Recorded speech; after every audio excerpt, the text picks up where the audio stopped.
नमस्कार, मी गुरुकदम आजच्या या नवरात्री स्पेशल या भागामध्ये आपल्या सगळ्यांचं स्वागत करतोय।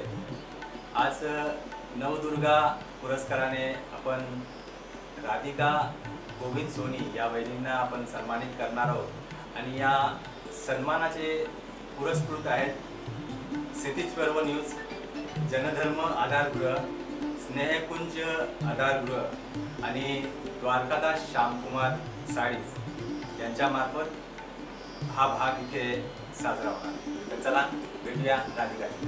नमस्ते। नमस्ते राधिका जी, आज तुम्हाला नवदुर्गा हा पुरस्कार क्षितिज पर्वच्या माध्यमातून, जनधर्म आधारगृहाच्या माध्यमातून, तसेच श्यामकुमार जे आहेत साडीचे त्यांच्या माध्यमातून तुम्हाला हा पुरस्कार मिळाला। कसं वाटतं तुम्हाला? एकदम छान छान वाटतं। हां, एकदम आनंद आनंद। मला असं वाटतं तुमची मराठी थोडीशी जरा लँग्वेजमध्ये ॲक्च्युली हां हां काय हिंदीमध्ये बोला। हां बेटर है। ओके, तो तुम्हाला ओळख करून द्या। हाँ, मैं आपको भी इंट्रोडक्शन करवाती हूँ। ये है मेरे पापा जी, फादर इन लॉ, ये मेरी मदर इन लॉ और मेरी सासू माँ। हाँ जी, नमस्ते। ये ओनर है, दीपक साड़ी के मेन ओनर है। हाँ, ये भी दीपक साड़ी के मेन ओनर है।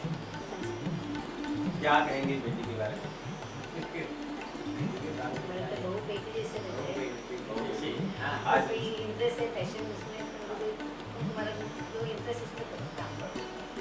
आप क्या बोलते मुझे दिशा पे अच्छी बात है, बहुत आनंद हुआ देखता। कोई मदद लगती तो हम बड़ा ये मिला। हाँ, वो लोग ऑलवेज मेरे लिए एक सपोर्ट सिस्टम है। मतलब मैं मॉर्निंग 10 to यहाँ पे 8 o'clock तक रहती हूँ और उस बीच दौरान मैं कभी उनको हेल्प कुछ काम रहा, मैं जा भी नहीं पाती हूँ, यहाँ शेड्यूल रहा मेरा, देन तो वो लोग पूरा मैनेज कर लेते हैं। मेरे लिए पूरा सपोर्ट सिस्टम है। फर्स्ट मेरे हस्बैंड, जिन्होंने मुझे फैशन का आइडिया दिया कि तेरा टैलेंट है, तू कर सकती है और तुझे करना है। एंड उसके बाद आए मेरे मॉम डैड, जिन्होंने मुझे आप करो, आपके साथ हम हैं, आपको जो भी मदद लगती है हम आपको देंगे, आपके साथ रहेंगे, आप बेफिक्र होकर करो। और मैं जितना भी यहाँ पे हैंडल कर रही हूँ वो सब मेरे हस्बैंड और मेरे मॉम डैड की वजह से मैं कर रही हूँ। हाँ, और मेरे को अगर ये सपोर्ट सिस्टम नहीं रहता, क्योंकि मेरा खुद का बेबी छोटा है, तो मैं ये नहीं कर पाती। आज मैं यहाँ तक नहीं आ पाती। तो आपका बचपन कैसे गुजरा? मेरा बचपन बहुत ही इंटरेस्टिंग रहा। मैं कर्नाटक की यादगिर डिस्ट्रिक्ट शोरापुर में पली बड़ी वहाँ, और नंदकिशोर जवर, राजेश्वरी जवर मेरे माता पिता हैं और बहुत लाडली, बहुत नाजुक से। हम 3 भाई बहन, मॉम डैड और तभी हमारी ये फैमिली है और बहुत लाडली सबकी। पहले तो ऐसा था कि मेरे पिताजी ने कभी सोचा भी नहीं था कि वो मुझे महाराष्ट्र भेजेंगे। अच्छा। उन लोगों का ऐसे था, मैं इतनी लाडली कि उनको लगता था कि मैं मेरे कर्नाटक में ही दूंगा उसको। अच्छा। कि जब मेरा दिल करे मैं उसको जाके मिल के आऊँ। बट डेस्टिनी बोलते हैं ना, डेस्टिनी अपन जो सोचते हैं वो होता नहीं है। तो जब यहाँ का प्रपोजल आया, पहले तो पिताजी ने नहीं बोल दिया, बोले नहीं मुझे नहीं भेजना इतना दूर इसको नहीं करना। फिर बोला नहीं, फिर उन्होंने ही सोच विचार किया, बोले नहीं लड़का बहुत अच्छा है, फैमिली तुझे जैसे चाहिए वैसी है, बहुत अच्छी फैमिली है, और ठीक है ना, दूर है तो दूर है, कोई बात नहीं, मैं आ जाऊँगी और आ जाऊँगा। मम्मी पापा दोनों समझाया मुझे उन्होंने। फिर ऐसे वैसे करके मेरा इनसे रिश्ता जुड़ा और इस रिश्ते की, हाँ इस रिश्ता जुड़ने हमने तो कभी देखा नहीं था। अच्छा। हाँ। कि पापा मम्मी का हमने कभी देखा है। जी। लेकिन हमारे गुरुजी बोले इधर करना है, हमने कुछ पूछा ही नहीं थी। अच्छा। कौन है, क्या है, क्या पढ़ी, कुछ पूछा ही नहीं। मैंने किया गुरुजी यानी हम मारवाड़ीज में एक होता है, एक समय के बाद जब बच्चा बड़ा हो जाता है हम लोगों को गुरु दक्षिणा दी जाती है और गुरु दीक्षा दी जाती है, गुरु दीक्षा दी जाती है। तो जिनके हम सानिध्य के, झालरिया पीठ के हम जिस सानिध्य के हैं, तो उन्होंने मुझे बचपन से देखा हुआ है। मतलब वो जब भी प्रयाण के लिए आते थे तो हमारे घर रुकते थे और जब भी मुझे वो देखते थे तो मेरे दादी और मेरे पिताजी को उनको बोला कि आपकी बच्ची के लिए मैं रिश्ता ढूंढूंगा तो चलेगा क्या? तो मेरी दादी तो पीढ़ी पीढ़ी से उनकी भक्त है, पीढ़ी पीढ़ी, मतलब उनके माता पिता वहाँ से इनकी मतलब वो है। तो जब बोला पिताजी को ऐसे और दादी को, तो दादी ने बोला नारायण, हम लोग नारायण बुलाते हैं उनको, तो नारायण आप जैसे चाहो वैसे होगा। और फिर हमारे बड़े भैया है रोहित सोनी, उनसे मुलाकात हुई, उनको बायोडेटा वगैरह भेजा गया सब, और फिर बात वहाँ से शुरू हुई और उसके बाद मैं इन लोगों से जुड़ी।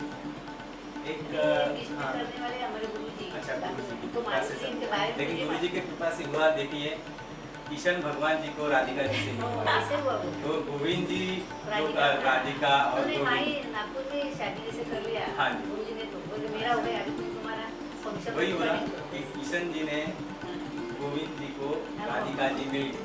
हाँ, मेरा पूरा वैसे हुआ सपोर्ट था। सिस्टम जो है मेरे हस्बैंड है, मतलब मेरे total support system A to Z, मेरे हर एक चीज़ का डिसीजन मैं उन पे ही छोड़ती हूँ, मतलब एवरीथिंग। मेरी टोटल मेरी बोलते हैं ना फाउंडर ऑफ फैशन गर्ल और नील बोलते हैं ना जिसको अपन बोलते हैं, पूरी नील फैशन गर्ल की गोविंद सोनी है। हाँ जी। आपका स्वभाव कैसा है? तो मैंने ऐसे लग रहा है कि कैसा बचपन से अभी तक वैसा ही? मैं बचपन में तो बहुत जिद्दी और बहुत गुस्से वाली, अच्छा। इनफैक्ट अभी भी हूँ। वो मेरे माता पिता को बेहतर पता है कि मेरे को जब गुस्सा आ जाता है मैं एक बार में बोल देती हूँ, मेरे को वो पीछे बोला हुआ या मन में रखा हुआ, और मेरे हस्बैंड भी बेहतर जानते हैं, हाँ। इसके लिए वो मुझे एकदम आजाद माता रखते जी हैं। को कैसा था? अच्छा है, बहुत फर्क पड़ गया। फर्क पड़ गया। अभी क्या माँ से इतने लाडली, थोड़ा इधर हाँ। डरना बहुत मुश्किल होता है। संभाल नहीं मतलब संभाल के लेना, यानी हमारे जो मूड स्विंग्स होते हैं, हम जो यंगस्टर्स का मूड स्विंग होता है उनको जो हैंडल करते हैं वो ये लोग हैं। मतलब हम लोग कभी समझ लो कभी ओपनली स्पीकिंग, जेन्युइनली स्पीकिंग, हम लोग कभी गुस्सा हो जाता है, हमारा मूड स्विंग हो जाता है, हम कुछ भी कर, बट देन टू वो लोग हैंडल कर लेते हैं। ठीक है, बच्चे हैं, बच्चों ने कर दिया, ठीक है, छोटे हैं, मतलब ये भी बहुत, हर फैमिली में ये नहीं मिलता। ये जो नेचर मुझे मिल रहा है हर फैमिली में हर किसी को नहीं मिलता, क्योंकि हर किसी के फादर इन लॉ ऐसे, मदर इन लॉ ऐसे ओपन और फ्रैंक और ऐसे एकदम फ्रेंडली नेचर वाले नहीं होते। अभी मैं अपने सबसे, मतलब अगर मैं सच बताऊं तो सुबह मैं किचन में रहती ही नहीं हूँ। तो खाना सासू माँ को बनाना पड़ता है। अच्छा, मेरे को सुबह इधर आना रहता है। तो खाने में क्या पसंद करती हो? मैं लाइक जो अपना सीधा साधा जो सादगी वाला खाना है। फर्क पड़ गया बहुत। माँ मिर्ची खाता है, इधर हाँ, नहीं चलता है। अभी यहाँ पे मिर्ची? एकदम अच्छा, यहाँ पे कुछ भी नहीं नहीं। तो वहाँ पे मिर्ची वगैरह चलती थी सब? वहाँ पे मेरी मनमानी भी ज्यादा चलती थी। वहाँ पे जैसे मैं लाडली, तो मैंने बोला मुझे ये खाना है तो मुझे ये मिलेगा, मुझे वो खाना है तो वही मिलेगा। अभी फर्क, बहुत फर्क तो पड़ तबियत के लिए अच्छा जी, हुआ। जी। पर मेरी सबसे एक बड़ी बात आपको मैं हिडन बात बताऊँ, मेरी जो सासू माँ है वो टोटली हेल्थ कॉन्शियस है। उनका जो डाइट होता है बहुत पंचुएट, लाइक मेरा इतना डाइट है, मैं इसके आगे नहीं जाती हूँ, मुझे नहीं चलता है, वो नहीं चाहते। उनको कुछ कुछ चीज़ों से चलता नहीं है, वो उसके आगे जाती ही नहीं है। मतलब मेरे को अगर दूध से प्रॉब्लम है, मैं दूध दूंगी नहीं, जिससे मेरे को तकलीफ होगी, और मुझे तकलीफ होगी तो मेरे से दूसरों को तकलीफ होगी, ऐसा उनका सोचना है। मतलब वो बहुत ऐसे बोलते हैं ना, आगे की सोच रखते हैं वो वैसे। तो आपके दिमाग में ये फैशन जो डिजाइनर है, आपने ये कहाँ से की? मैं SNDT कॉलेज पूना से मैंने ये कंप्लीट कोर्स किया, और जब मैं शादी होकर आई थी पूना के SNDT के ये सब होने के बाद, स्टार्टिंग में फिर मैंने इतना कुछ सोचा नहीं था। हमारा एक्चुअली प्लान ही नहीं था कि हमको ऐसे बुटीक करना है, शोरूम करना है, ऐसे कुछ भी प्लान नहीं था। बट जैसे जैसे समय गुजरा, मेरा बेबी हुआ, उसके बाद मेरे लिए लाइक एक टाइम आया कि मुझे घर पे वेले बैठने के लिए ऐसे चिढ़ मचती थी। मतलब मैं अपने आप में ही चिड़चिड़ हो जाती थी। और जब मेरे पति ऑफिस से आते थे तो मेरी एवरीडे की कंप्लेंट, आज तो मेरे साथ ये हो गया, आज मुझे ये हो गया, आज मेरा सर दुख रहा है, आज मेरे को ये हो गया। तो रोज का वो सुन सुन के ना उनको एक दिन ऐसे हो गया कि इसका कुछ तो इलाज करना पड़ेगा, ये ना तो खुद जिएगी ना मुझे जीने देगी अगर ऐसा रहा तो उनका ऐसा हो गया कि इसके लिए इसका कुछ तो सोल्यूशन करना पड़ेगा। फिर उन्होंने मॉम डैड से बात करी, और पहले जो मैंने फैशन गर्ल को स्टार्ट किया था दीपक साड़ी में ही एक सिंगल काउंटर से स्टार्ट किया था, पब्लिक को समझने के लिए, यहाँ की टेस्ट को समझने के लिए, और यहाँ ज़्यादा क्या चलता है वो समझने के लिए। और फिर जब मुझे सपोर्ट अच्छा मिलने लगा, फिर मेरे हस्बैंड ने और मेरे डैडी ने सबने मिलके ऐसे डिसीजन लिया कि अपन क्यों नहीं इसके लिए एक पूरा अच्छा प्लेटफॉर्म रेडी करके दे देते, ताकि ये अपना पूरा परफेक्ट और 100% दे सके। आगे जाके और क्या बहुत कुछ है, मुझे इसको ब्रांड बनाना है। अच्छा, फैशन घर को एक ब्रांड का नेम देना है जो कस्टमाइजेशन में बहुत स्पेशलाइज्ड है, स्टिचिंग वगैरह में, टेलरिंग में जो पब्लिक डिमांड होती है, जो उनको चाहिए। आपको क्राउन भी मिला है, हाँ जी, वो इस बात के लिए। मिस पनवेल माहेश्वरी का क्राउन जीता था मैंने, और वो जो था माहौल वो अनएक्सपेक्टेड था। वो हमारे समाज का जस्ट एक नॉर्मल रैंक वॉक था, और उसमें इंट्रोडक्शन राउंड था और एक टैलेंट राउंड था, ऐसे 3 राउंड थे। उसमें हमने सोचा भी नहीं था कि हम विनर बन के आएंगे, बट हमने सिर्फ सोचा था कि हमको हमारा 100% देना है। और उसका जो आउटफिट है मैंने एक दिन में रेडी करा था, ओनली 1 डे में। और जो लोकल मटेरियल मिलता है अपने को, क्योंकि मेरे पास इतना टाइम नहीं था कि मैं कहीं जाऊँ बाहर से और पूरा अरेंज करूँ, तो मेरे हस्बैंड ने बोला तुझे यहाँ जो मिलता है पनवेल में वो ले, और उससे तेरा लहंगा रेडी करवा, और तेरे को ज्वेलरी जैसे सेट करने कर, और तेरा जो टैलेंट है वो दिखा।